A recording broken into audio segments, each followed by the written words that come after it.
The alien warrior and the quiet human, the ship moved quietly through space.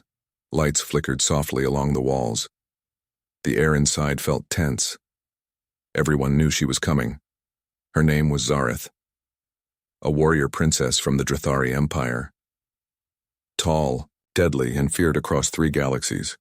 Her skin was a smooth mix of dark silver and violet. Her eyes glowed like ice, and her claws, sharper than any blade, hung at her side, always ready. As she walked down the hall of the human ship, silence followed her. Crew members moved aside. No one dared look into her eyes. No one spoke. No one, except him. He was bent under a broken control panel, a tool in his hand. A simple engineer. Human. Quiet. Wearing a plain jacket stained with grease. She stopped when she saw him. He didn't move, didn't bow, didn't even look up. She narrowed her eyes and took a step closer. The sound of her boots echoed on the metal floor. "You. Human," she said, her voice cold and sharp. He glanced up slowly, his face calm, eyes tired, but kind. "Yes," he said.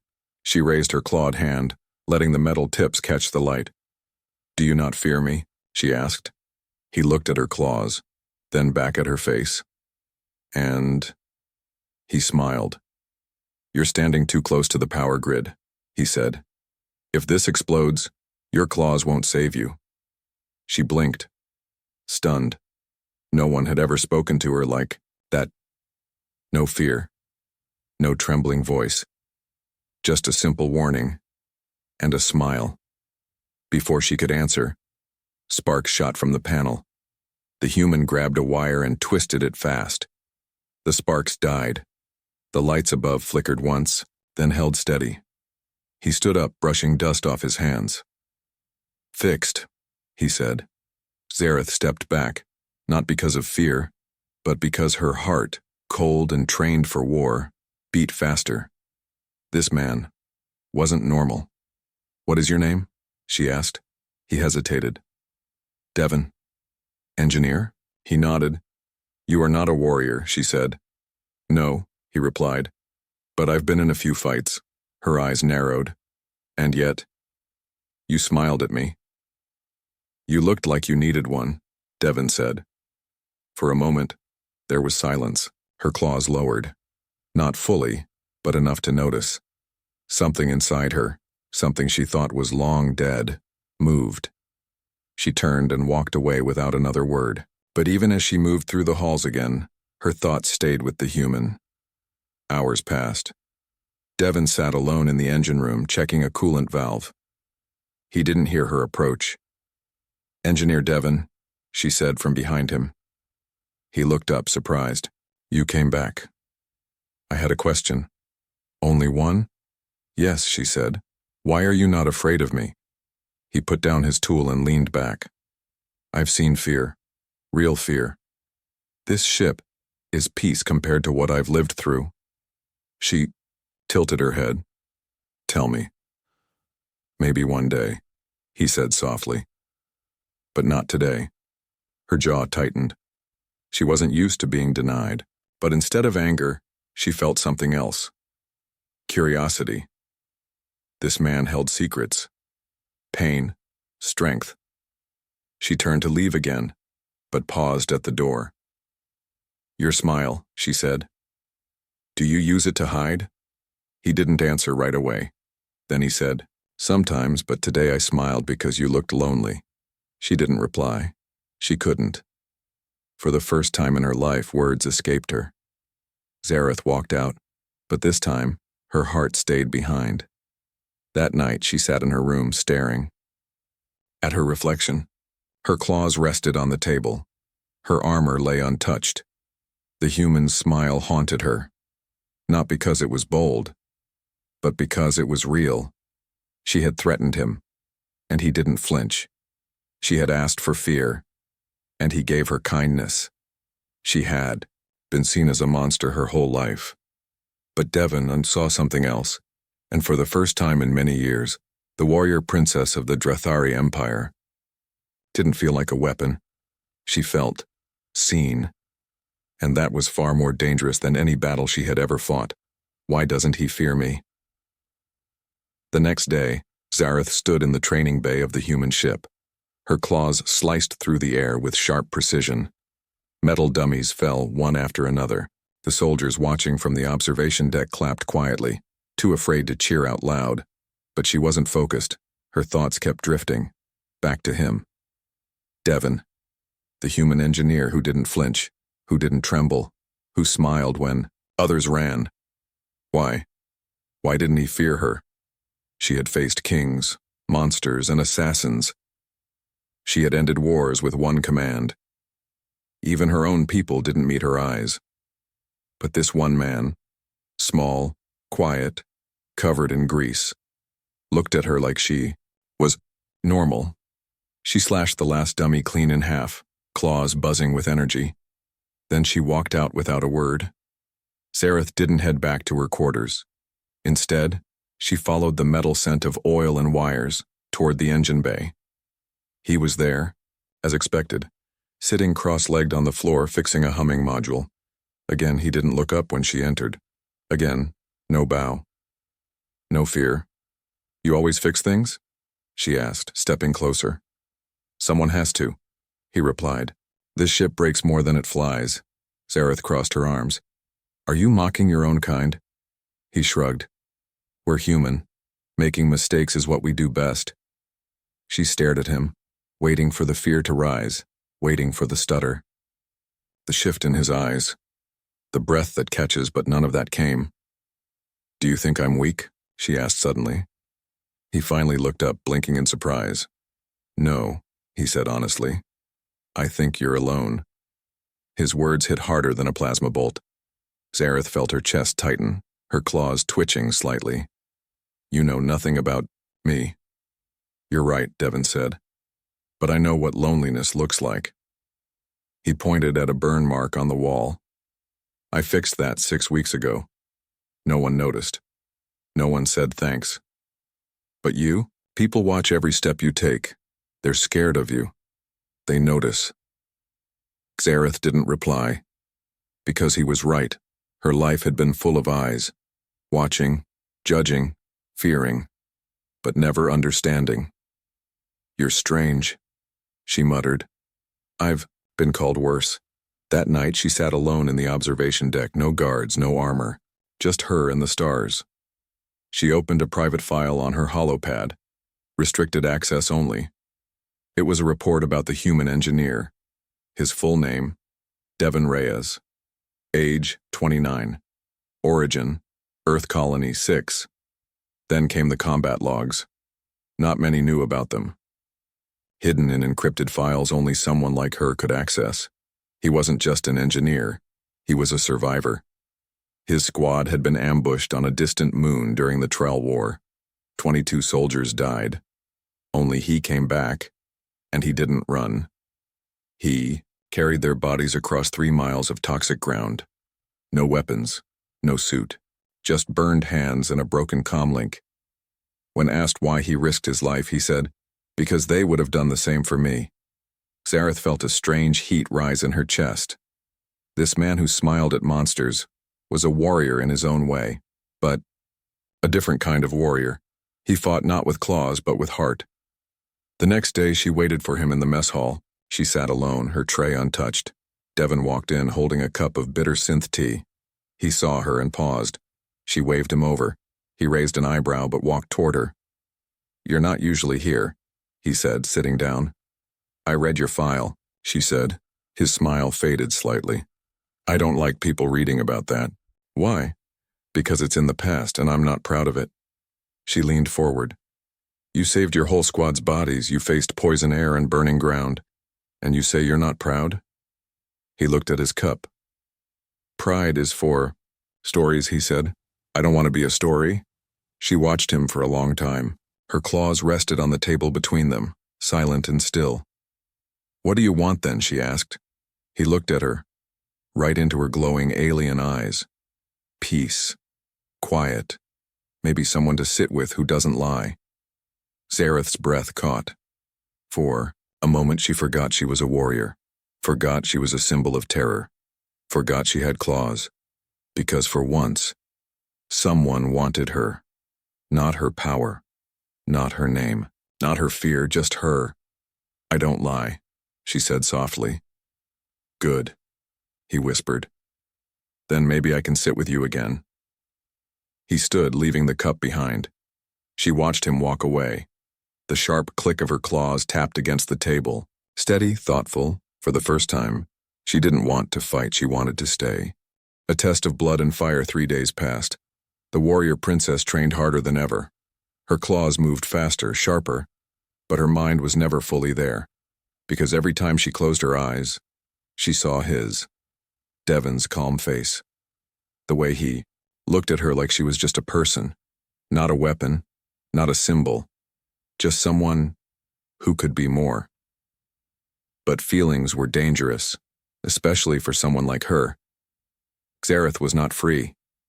She belonged to the Drathari Empire, and her people had been watching her. One night, while the ship drifted through deep space, a private message came through her implant. Coded, urgent. It was from her mother. "Your blood has softened. Test the human. Remind him you are not his equal. You are his superior. If he survives, he may stand beside you. If he fails, he was never worth your gaze." Xerath stared at the glowing message, her chest burning. A test. On Devon. She clenched her claws. The old part of her, the one shaped by orders, discipline, and fear, whispered, "Obey." But the new part, the part that woke up the day he smiled at her, hesitated. The next morning, Devon entered the maintenance chamber alone. Most of the crew was still sleeping. He moved quietly, repairing a coolant valve near the power core. He didn't hear her footsteps. Xerath stood in the shadows, watching him. Her heart beat faster. She didn't want to hurt him. She told herself it was only a test, nothing more. If he passed, she'd prove to her empire that he was worthy. But deep inside, something twisted painfully. She reached out to the control panel, entered a silent override code. A section of the maintenance chamber sealed shut. Alarms stayed quiet. The oxygen slowly began to drop. The heat inside rose. Devon wiped his forehead, confused. "Huh. That's not right," he muttered. He moved. To the door, locked. Then he noticed the red lights blinking across the ceiling. "Oxygen loss," he whispered. He tapped his comm. Nothing. Something was wrong. Really wrong. From the other side of the glass wall, Xerath watched. She had her claws ready. If anything went too far, she would stop it. She told herself that. Devon started working fast. He pulled down wires, connected circuits, tried to restore air control. His hands burned. His breath grew shallow. But he didn't panic. He moved like someone who had faced death before. Who knew how to survive it? Xerath stepped closer to the glass. His shirt was soaked in sweat. His lips were turning dry, yet still, no fear, only focus. Suddenly, sparks flew from the panel. A small explosion pushed him back. He hit the ground hard, coughing. Her heart jumped. For a second, she reached for the emergency override. But then, he stood again, blood on his forehead, shaking hands, and a smile. A real, tired smile. "Not today," he whispered and yanked a main cable loose, forcing a manual reset. The oxygen returned. The door opened. He collapsed just outside the chamber. Xerath rushed to him. For the first time, her hands trembled. She caught him before he hit the floor completely. "Devon," she said softly. "Can you hear me?" He opened one eye, smiled, weakly. "I thought you were on break," he joked. She stared at him, confused, guilty, amazed. "You knew," she whispered. "I'm not stupid," he said. "The air didn't just vanish by accident. Why didn't you scream?" "Because I figured if you were testing me, you had your reasons." He coughed, then looked into her eyes. "Did I pass?" She froze. Then, gently, she lowered him to the ground, sat beside him, and said, Didn't want to test you, not really, but I didn't know how to stop them. Them? My people, they don't want me close to you. He laughed softly. Well, they're doing a great job. Her eyes filled with something she didn't recognize at first. Was it regret? Was it pain? No. It was something even more dangerous for a warrior like her. It was care. I'm sorry, she said quietly. Then sit here, he said. Just sit. Don't be a princess, don't be a killer. Just be here. So she did. She sat beside him in silence, the heat of the chamber still lingering, and in that moment her claws rested at her side untouched.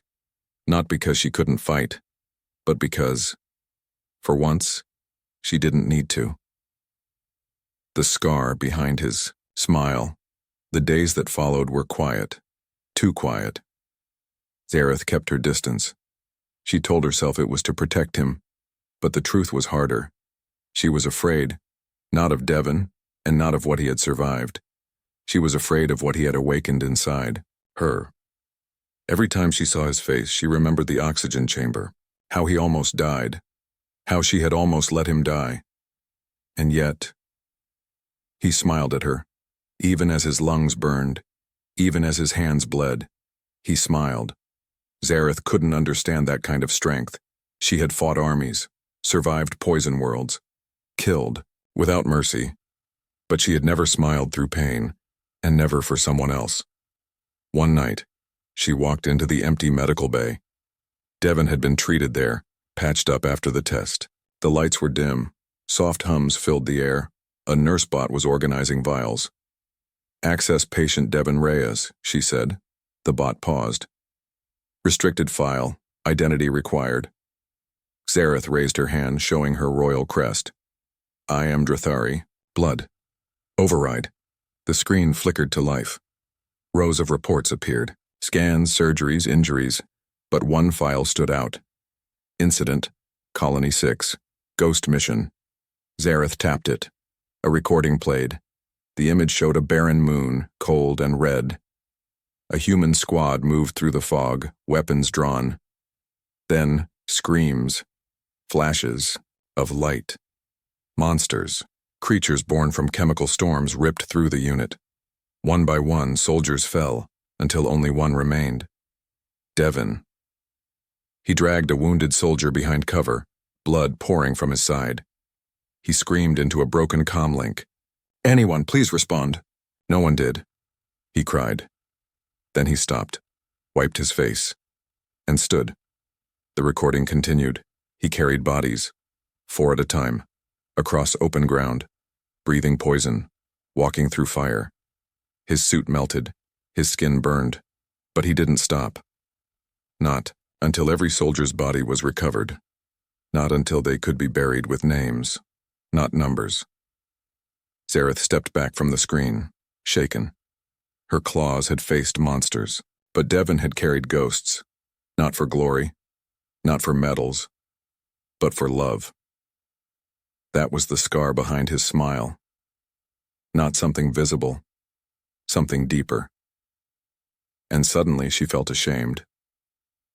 The next day, she found him in the Garden Bay, the ship's small green area, built for air filtering and peace.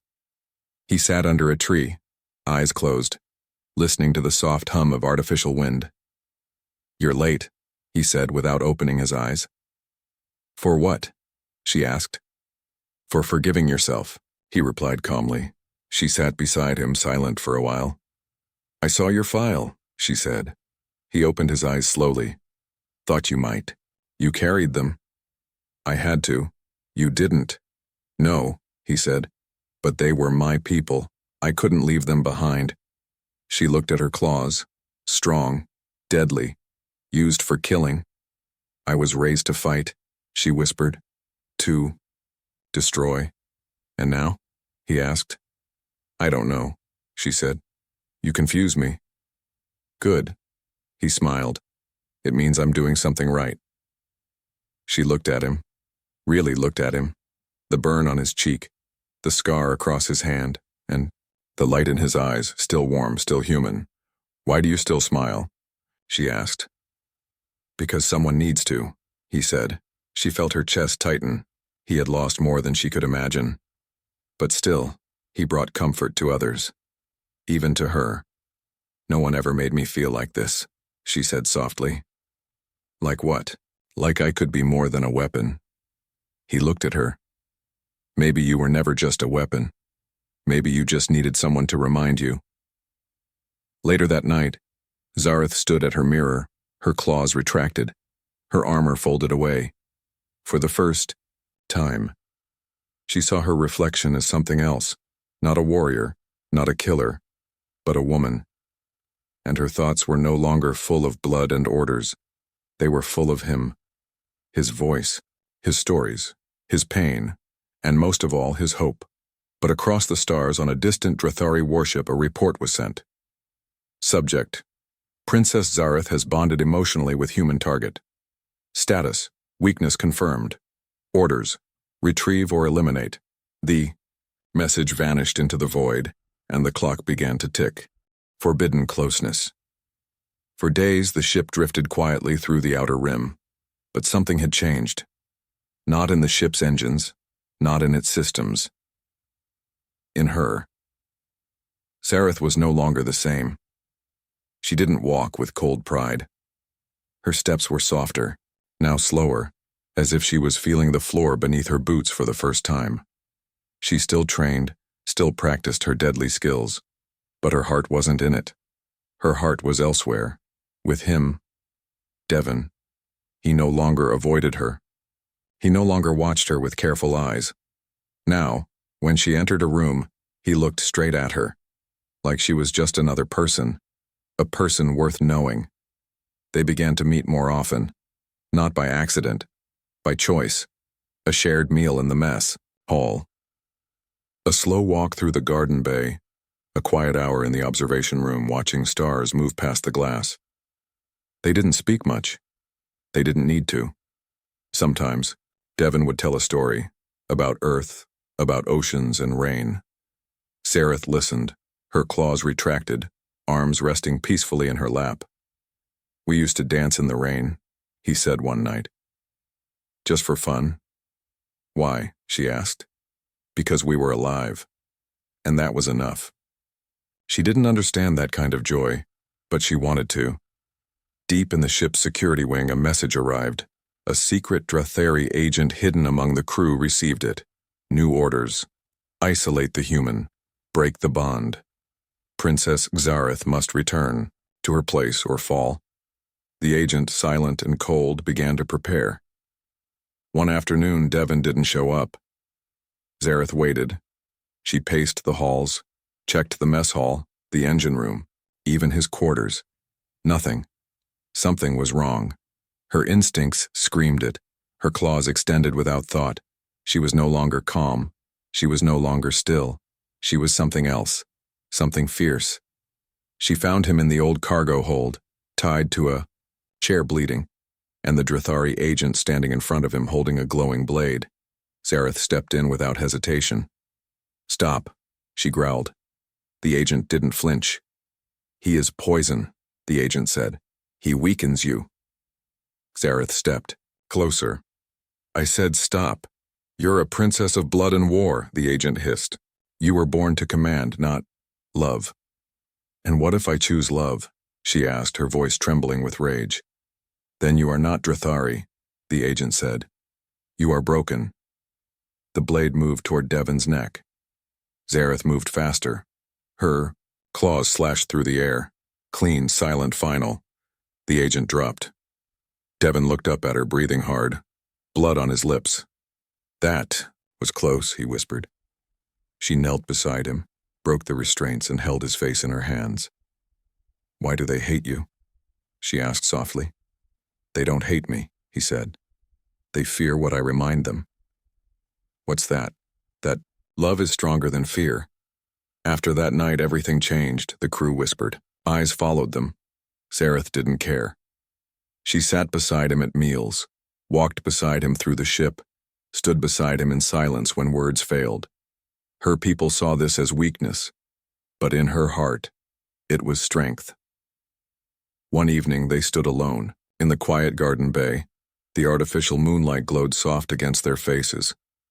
I don't know how to be what you are, she said. What am I? He asked. Gentle, open, human. He smiled. You don't have to be like me. Then what do I have to be? Honest, he said. Just honest. Zareth looked at him for a long moment. Then she touched his hand. No claws, no armor, just skin. I want this, she said. Even if the galaxy burns? He asked. Especially then, she whispered. But far beyond the stars, deep in the Drethari throne world, another order was spoken. The princess has fallen. Send the retrieval ship. Bring her back. Or end her. War was coming, and love would no longer be enough. The betrayal and the choice. The stars outside the ship looked calm, but inside, the storm had already started. Zareth stood on the command deck staring at the transmission. A royal seal spun slowly on the screen. Her mother's voice came through, cold, sharp, final. You will return now, or we will come for you. Zareth didn't blink. I won't leave him. Then you are no longer Drethari. The screen went dark. Her claws curled into fists. Her own blood had turned against her. In the lower levels of the ship, Devon was working in the power chamber. When it began, the lights flickered. A low alarm buzzed in his ears. He tapped his comm. Nothing. The ship shuddered. Not from malfunction, from impact. Zareth's people had arrived. They came like ghosts, slim ships cloaked in stealth, designed for royal retrieval missions, silent, deadly fast. They boarded through the hull. No warning. Elite Drethari warriors flooded the corridors, moving like shadows. They carried stun staffs, binding nets, memory spikes. They weren't here to talk. They were here to take or to kill. Zareth met them in the central corridor, armor half-worn, claws glowing. Stand down, she ordered. They didn't stop. The leader, a masked commander, stepped forward. You've broken your oath, he said. You've touched the human. You've chosen him. Yes, she said. Voice steady. Then you are unworthy. They charged. The fight was brutal. Zareth moved like a storm, her claws a blur of silver light. 2 fell, then 3. But there were many, and she was alone. They struck her shoulder, her side. Pain flared, but she didn't stop. She had faced death before, but never for love. Devon ran through the halls, trying to reach her. Sirens screamed around him. He saw broken metal, scorch marks, trails of blood. Then he saw her. Zareth stood in front of a sealed door, breathing hard, covered in cuts. Behind her were 5 fallen Drethari, warriors trained to kill since birth. She stood alone, and when she saw Devon, something in her broke, just a little. You came, she whispered. Always, he said. But before he could reach her, a flash of movement. A blade swung down. He ducked, rolled, grabbed a metal pipe, and slammed it into the attacker's chest. The warrior staggered. Devon grabbed Zareth's hand. We need to go. No, she said. They won't stop. Then we make them. They ran to the ship's core. Devon had a plan. Crazy, wild, human. We can overload the entry bay, he said. Force their ship to pull back. But we'll trap ourselves. She said, only for a little while. You're risking everything, he looked at her. So are you. They reached the control hub. Devon started rerouting energy. Outside the bay doors, the enemy ship hovered, ready to fire. Zareth stood at the window, heart racing. She had turned against her bloodline. For one man. But this man, he had faced death just to find her. He had no claws. No armor, no empire behind him. Only heart. And it was enough. The blast fired. A wave of energy burst from the ship's hull, knocking the Drethari boarding crew backward. Their ship pulled away, alarms screaming in their ears. Inside, the door to the control, hub sealed. Zareth and Devon fell to the floor, breathing hard. Smoke filled the air. Lights flickered. But they were alive. Together. Zareth looked at him, tears forming behind her glowing eyes. I had everything once, she said. Status, power, an army. He reached for her hand. What do you have now? She squeezed his fingers. something real. Far above them, the Drathari ship circled like a wounded predator. The commander's voice echoed in the shadows. She's chosen the human. Then she will fall with him. Love in the wreckage, the ship was breaking. Metal groaned like it was in pain. Sparks jumped from cracked panels. The air smelled of burning wires and smoke. Outside, the Drathari warship circled like a vulture waiting to strike again. Inside, two figures stood in the ruins of the control hub, barely holding on. Zareth leaned against the wall, blood dripping from a cut above her eye. Her armor was scorched. Her claws trembled from the last fight. Devon sat beside her, holding his side. A broken rib, maybe two. He winced when he breathed, but his grip on her hand never loosened. "How bad is it?" she asked. "Core's unstable. Emergency systems offline," he said, coughing. "But hey, they're not shooting, so that's a win." She smiled weakly. "You humans find hope in the middle of fire." He looked at her. "No," he said, softly. "I found you." The comms crackled. A voice came through. "This is Commander Draxel of the Drathari Royal Fleet. Surrender the human. You may live." Devon chuckled. "Generous offer." Zareth stood slowly, painfully. She tapped the comm. "Listen carefully, Draxel," she said. "I'm not yours. Not anymore." "You would fall for him?" "No," she said. "I would rise with him, then die with him." The signal ended. Missile. Blocks armed outside, they had minutes, maybe less. Zareth looked at Devon, he met her eyes. "No fear, just truth." "Go," he said. "Use the escape pod, I'll stay, hold the systems, you can survive." "No." "Zareth, no," she repeated. "I've been trained to kill, to destroy, but no one taught me what you did." "What's that?"